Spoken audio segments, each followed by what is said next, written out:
ಇಲ್ಲಿ ಸ್ಪಾಟ್ಗೆ ಹೋದಾಗ 90% ಜನ ನನ್ನ ರಿಜೆಕ್ಟ್ ಮಾಡಿದ್ರು. ಬೇಡ, ಯಾರೋ ತುಂಬ ಪರ್ಸ್ನಾಲಿಟಿನೂ ಇಲ್ಲ, ಭಾಳ ಒಂಥರ ಇದ್ದಾನೆ, ಬೇಡ ಅಂತ ನಾನು ಅಂದ್ಕೊಂಡೆ. ನಿರಾಶೆ ಇಲ್ಲೂ ಕಾದಿದೆ ನಮಗೆ ಅಂತ.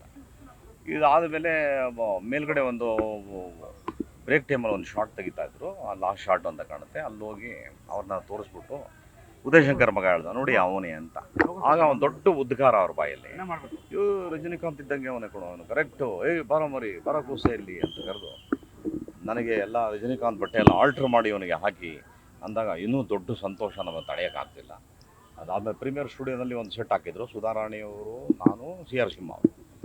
ಆಗ ಅವರು ಬಂದು ಈ ಡೈಲಾಗ್ ಟ್ರೆಂಡು ನಮಗೆ ಅಷ್ಟೊಂದು ಚೆನ್ನಾಗಿ ಬರ್ತಿರಲಿಲ್ಲ ಅವಾಗ. ಪ್ರತಿಯೊಂದು ಅವರೇ ಆ್ಯಕ್ಟ್ ಮಾಡಿ ನನಗೆ ತೋರಿಸೋರು, ಇದೇ ಥರನೇ ಮಾತಾಡೋದು. ನಾನು ಚೆನ್ನಾಗಿ ಗ್ರಾಸ್ ಮಾಡ್ತಿದ್ದೆ, ಹಾಗಾಗಿ ತುಂಬ ಚೆನ್ನಾಗಿ ಅಂಡರ್ಸ್ಟ್ಯಾಂಡ್ ಮಾಡ್ಕೊಂಡು ಆ್ಯಕ್ಟ್ ಮಾಡ್ತೇನೆ ನೀನು ಅಂತೇಳಿ ಭಾಳ ಅಪ್ರಿಷಿಯೇಟ್ ಮಾಡಿದ್ರು. ಆಮೇಲೆ ನನ್ನ ಬದುಕಲ್ಲಿ ಯಾರಾದರೂ ಫಸ್ಟು ಚೇರಲ್ಲಿ ಕೂರಿಸಿದ್ದು ಅಂತ ಅವರೇನೆ. ನಮಗೆಲ್ಲ ಚೇರಲ್ಲ, ಮರದಡಿ ದೂರ ನಿಲ್ಲಿಸೋರು, ಅಲ್ಲೆಲ್ಲ ಯಾರೂ ಹತ್ರ ಹೋಗೋಂಗಿಲ್ಲ. ಅದು ಆ ಥರ ಭಾಳ ಬಲಿಷ್ಠವಾದ ಇಂಡಸ್ಟ್ರಿ ಆ ಕಾಲ. ಸರಾಗೋವಿಂದವ್ರಿಗೂ ಗೊತ್ತಿದೆ ಆ ಪರಿಸ್ಥಿತಿಗಳು ಹೆಂಗಿತ್ತು ಅಂತ. ಇವತ್ತೆಲ್ಲ ಭಾಳ ಸುಲಭವಾಗಿದೆ ಎಲ್ಲರಿಗೂ, ಅವತ್ತು ಭಾಳ ಕಷ್ಟ. ಅಂಥದ್ದೆಲ್ಲ ಫಸ್ಟ್ ಟೈಮ್ ಅವನು ಬಣ್ಣ ಹಚ್ಚಿದಾನೆ, ಚೇರ್ ಹಾಕಿ ಕೂರಿಸಿ ಅವನಿಗೆ ಅಂತೇಳಿ ಚೇರ್ ಹಾಕಿ ಕೂರಿಸಿದ್ರು. ಒಂದು 2-3 ದಿನ ಶೂಟಿಂಗ್ ಆದಮೇಲೆ ನಿಧಾನಕ್ಕೆ ನನಗೆ ಕೇಳಿದ್ರು, ಏನು ನಿನ್ನ ಬದುಕು, ಏನು ಸಮಾಚಾರ. ನಾನು ಹೇಳಿದೆ, ಈ ಥರ ಮದುವೆ ಆಗಿದ್ದೀನಿ ಸರ್, ಭಾಳ ಸಮಸ್ಯೆಯಲ್ಲಿದ್ದೀನಿ ಅಂದೆ. ಇಷ್ಟು ಬೇಗ ಮದುವೆ ಆಗ್ಬಿಟ್ಟಿದ್ಯಾ ನೀನು ಅಂದು. ಹೌದು ಸ್ವಾಮಿ. ಪಾಪ ಅಲ್ಲಿ ಜೂನಿಯರ್ ನರಸಿಂಹರಾಜು ಅಂತ ಒಬ್ಬ ಇದ್ದ ಅವ್ರ ಮ್ಯಾನೇಜರಾಗಿ, ಅವನ್ನ ಕರೆದು, ಕೂಸೆ ಇವನಿಗೆ 8,000 ರೂಪಾಯಿ ಸಂಬಳ ಬುಕ್ ಕೊಡಬೇಕು, ಈಗ ಅವನಿಗೆ 3,000 ಅಡ್ವಾನ್ಸ್ ಕೊಡು ಅಂತ ಹೇಳಿ ಕೊಟ್ಟರೆ ನಂಗೆ ನಂಬೋಕೆ ಆಗ್ತಾಯಿಲ್ಲ, ನನಗೆ 3,000 ಎಲ್ಲ ಕೊಡ್ತಿದ್ದಾರೆ ಅಂತ.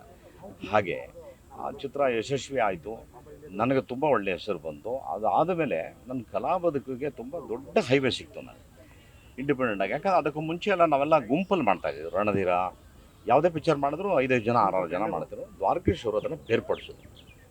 ಅದಾದಮೇಲೆ ರಣರಂಗ.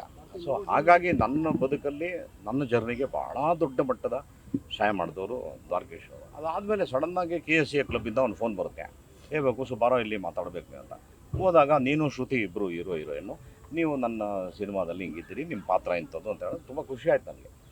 ಸರಿ, ಅದಾದಮೇಲೆ ನನಗೆ ಕಾಲು ಬರಲಿಲ್ಲ, ಏನೂ ಇಲ್ಲ. ಯಾಕೆ ಸಾರ್ ಅಂತ ಕೇಳಿದೆ, ಅವ್ರಿಗೂ ಮುಜುಗರ ಆಯಿತು ಹೇಳೋಕ್ಕೆ.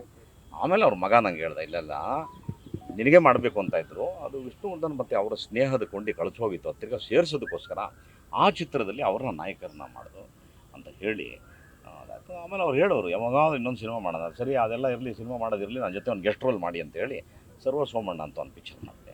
ಅದ್ರಲ್ಲಿ ಕರ್ಕೊಂಡೋಗಿ ನಾನು ಅವ್ರಿಗೆ ಗೆಸ್ಟ್ ರೋಲು ಎಲ್ಲ ಮಾಡಿಸಿದೆ. ತುಂಬ ಅಗಾಧವಾದ ಒಂದು ನಂಬಿಕೆ ಅವರಿಗೆ. ಯಾವಾಗ ಬಂದಾಗ ನನ್ನ ಬೆಳವಣಿಗೆನ ಭಾಳ ಅಪ್ರಿಷಿಯೇಟ್ ಮಾಡೋರು. ಒಂದು ಯಾವುದೋ ಒಂದು ಸಣ್ಣ ಜೂನಿಯರ್ ಕಲಾವಿದನಾಗಿ ಬಂದವನು ಎಷ್ಟು ಮಟ್ಟಕ್ಕೆ ನೀವು ಬೆಳೆದಿದ್ಯಾ ಅಂತ ನಿನ್ನ ಶ್ರಮ ಮತ್ತು ನಿನ್ನ ಟ್ಯಾಲೆಂಟಪ್ಪ ಅಂತ ಹೇಳಿ ಅನಿಸೋರು. ಇದು ನಮ್ಮ ಅವರ ಒಂದು ಒಡನಾಟ.